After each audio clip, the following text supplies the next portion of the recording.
লুটপাটে ক্ষতবিক্ষত সিলেটের ভোলাগঞ্জে সাদা পাথর, তাই তো পরিষ্কারে নেওয়া হয়েছে অভিনব উদ্যোগ। গর্ত ভরাটের প্রাকৃতিক উপায় বাদ দিয়ে কৃত্রিমভাবে পানি ছিটিয়ে চলছে সৌন্দর্য ফেরানোর চেষ্টা। এমন ভিডিও সামাজিক যোগাযোগ মাধ্যমে ছড়িয়ে পড়তে শুরু হয়েছে আলোচনা সমালোচনার ঝড়। সাধারণত সময়ের সাথে পাহাড়ি ঢলে প্রাকৃতিকভাবে ক্ষত মুছে যায়, তবে প্রশাসনের এমন উদ্যোগ নিয়ে প্রশ্ন তুলেছেন অনেকে।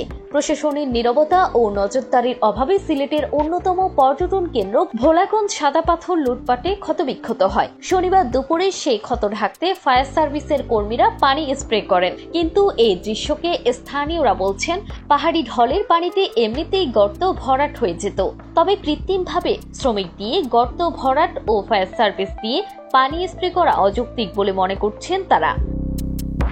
Companiganj fire service station officer Abu Saleh Mohammad Zakaria গণমাধ্যমকে জানান, প্রশাসনের নির্দেশে গর্ত ভরাটে ব্যবহৃত গরম বালু ঠান্ডা করতে ও নিচের পাথর ভাসাতে পানি স্প্রে করা হয়েছে। তবে পর্যটন সংশ্লিষ্টরা মনে করছেন এই ধরনের দায়সারা পদক্ষেপ ভোলাগঞ্জের সৌন্দর্য ফিরিয়ে আনতে কার্যকর সমাধান নয়।